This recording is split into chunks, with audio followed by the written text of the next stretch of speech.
패노션은 그냥 아침에 일어나서 딱 하나만 하면 될 것 같아요.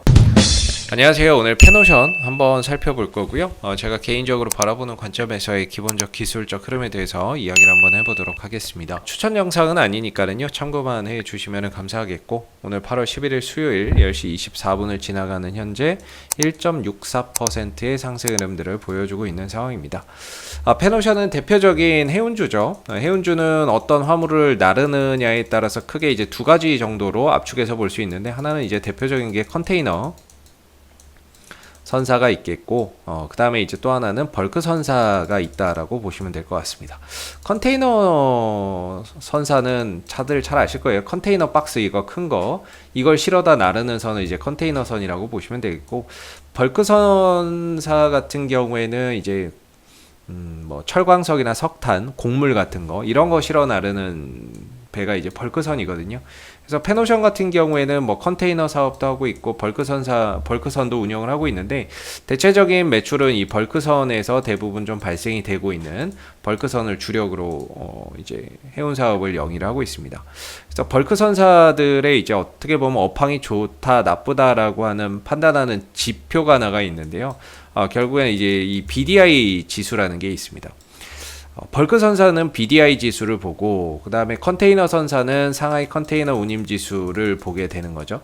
근데 요새 이제 뭐 경기가 워낙에 좋다 보니까 이 BDI 지수나 상하이 컨테이너 운임 지수가 연일 고공행진을 보여주고 있어요.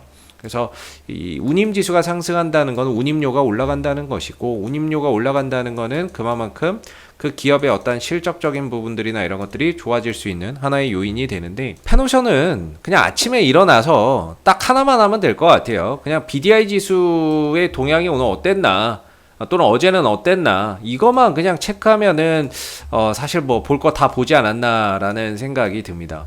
사실 BDI 지수 같은 경우에는 지금 3,375, 최근 들어서 좀 정체되어 있는 모습이기는 하지만, 이 3,300 이상에서의 어떠한 그런 이제 BDI 지수가 계속해서 유지가 되고 있는 부분들이거든요. 이렇게 되면은 결과적으로 이제 실적이 3분기에도 좋아질 수밖에 없다라고 보는데, 물론 아직 3분기가 남아 있으니까 더 봐야 되겠지만, 7월, 8월, 9월이 3분기죠. 요 3분기 동안에 평균 BDI 지수가 어느 정도를 기록하는지를 앞으로 좀 잘 봐야 될 거예요. 2분기에 4월, 5월, 6월이 2분기인데, 이 기간 동안에 BDI 평균이 2,800, 2,700, 2,800 정도를 기록했다라고 해요. 그래서 이번 2분기 실적이 매출액 뭐 9천억 정도의 영업이익 900억 정도가 예상이 되는데, 만약에 운임지수가 3,000 이상에서 3분기에 유지가 된다라고 한다면 결국에 3분기 실적에 대한 기대감이나 이런 부분들이 주가에 결국에는 꼽힐 수밖에 없는 부분이고, 그런 부분들을 바탕으로 외인들과 기관들의 수급이 지금 당장은 없다 하더라도 차후에 좀 유입이 될 가능성이 굉장히 높은 거죠. 그래서 BDI 지수가 건재하기 때문에 주가나 이런 부분들이 어느 정도 이런 지수 상승, BDI 지수 상승에 따른 실적 개선 효과 하반기에도 또 이어질 수 있다라는 부분들을 우리 항상 좀 기억하고 봐야 되는 부분인 것 같습니다. 그래서 오늘도 BDI 지수나 이런 부분들이 여전히 건재하다 이렇게 보면 되겠고, 이번 주에 이제 뭐 패노션의 직접적인 악재나 이런 거는 아니지만 하나의 변수라고 한다면 HMM의 파업일 거예요. 오늘 이제 뭡니까 임단협 4차 교섭이 있죠. 4차 교섭이 있는데, 뭐 이야기 들어보니까 이건 뭐 거의 파업 분위기가 되는 것 같아요. 그래서 뭐 결렬이 유력하다 이런 얘기가 나오는 것 같고, 결렬이 되면 이제 중노위에 조정을 신청을 하게 되는데, 여기서도 만약에 합의에 이르지 못하면은 결국에 이제 파업에 들어간다라는 거죠. 근데 뭐 지금 당장 파업을 한다는 건 아니고, 앞으로 이제 오늘 교섭이 있고, 안 되면 중노위, 그 다음에도 안 되면 이제 파업이라는 거죠. 그래서 그런 사실 우려감이나 이런 것들이 HMM에도 좀 부정적으로 작용했고, HMM이 하락하면서 해운주 전반에도 사실 좀 악영향을 미친 게 사실이에요.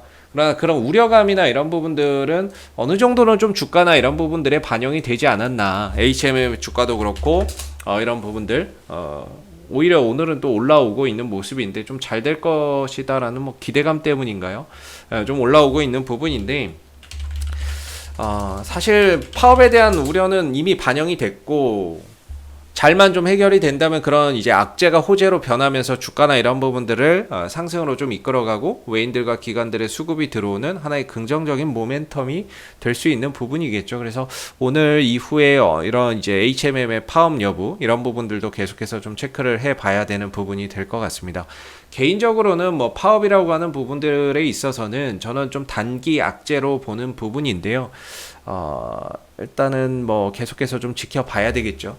그래서 지금 기술적인 관점에서의 페노션의 주가의 흐름은 저는 이제 7,450원과 7,500원 자리가 이제 좀 중요한 자리라고 보고 있거든요. 이 자리가 하나의 어떤 기술적인 반등을 드러내기에 부족함이 없는 자리다라고 생각을 하고 있는데, 좀처럼 이 구간에서 크게 밀리지는 않는데 그렇다고 또 크게 올라가지도 않습니다. 그런 부분에 있어서 좀 불안한 게, 반등이 나올 자리에서 반등이 못 나오면 주가가 또 밀리는 경우가 있거든요. 그래서 그런 부분들이 조금 하나 걱정이 되기는 하는데, 다시 어제 좀 밀리고 나서 오늘 7,450원대 또는 7,500원대 회복을 위한 또 반등이 만들어지고 있는 것 같은데, 다시 7,450원이나 7,500원대 위로 안착하는지 좀 봐야 될 부분인 것 같고요. 오늘 종가까지. 오늘 상승에서는 이제 외국인들의 매수, 최근 외국인들의 매수가 3일 연속 좀 이어지고 있습니다. 뭐 규모는 크지는 않지만 일단 뭐 매수가 좀 들어오고 있다는 부분들에 의해서 우리가 좀 긍정적으로 봐야 되는 부분인 것 같고요. 아무래도 이 위로 좀 올라서야 주가나 이런 부분들이 요런 이제 박스권 흐름 속에서 이후에 추가적인 상승 흐름들을 좀 더 가져갈 수 있는 부분들이 되겠죠.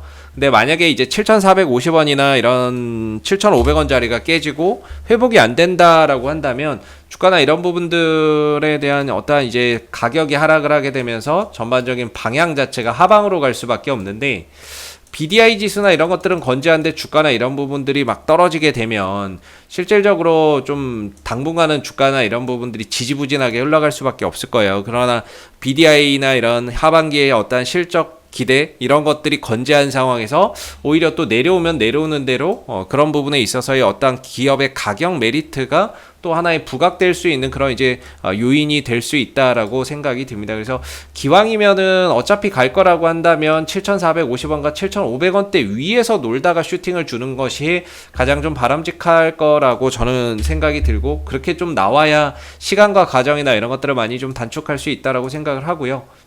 만약에 이제 좀 깨고 내려가는 상황이 된다면은 전반적으로 주가가 좀 탄력이 지지부진하게 흘러가는 상황들이 찾아올 수밖에 없습니다. 그래서 이런 식으로 간다라고 하면은 보편적으로 지지 라인이 이 추세 때 하단이 지지 라인이자 반등이 나오고, 이 추세 때 상단이 저항이자 매도 자리가 되거든요.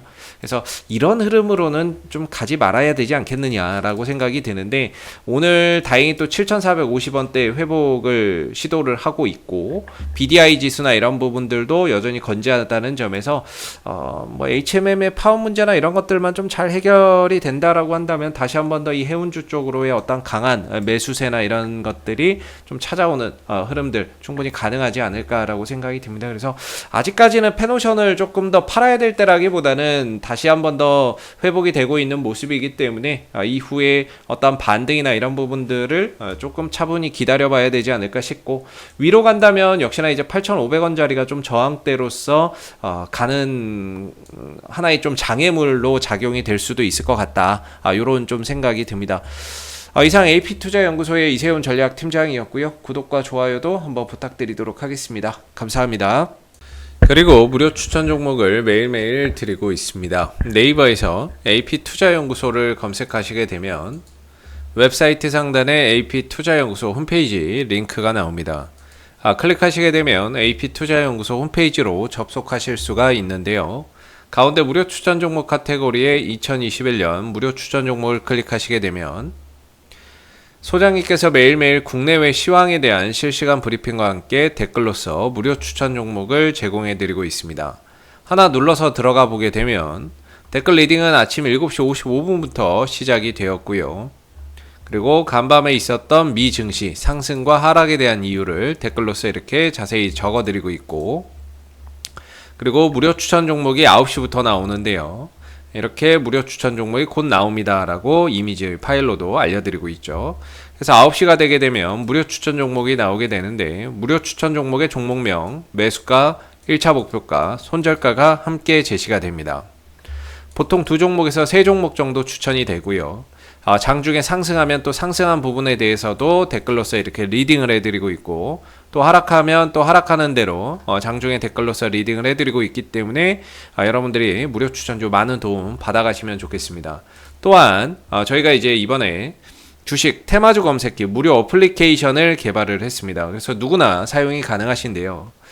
테마주 검색기라고 하는 메뉴를 클릭해 보시게 되면 모바일 버전과 PC 버전 두 가지로 나눠지고요. 시장의 주도 테마와 당일 강세 테마를 한눈에 파악할 수 있는 어플리케이션이기 때문에 여러분들이 주식 매매하시는데 많은 도움 받아가시면 좋겠습니다. 감사합니다.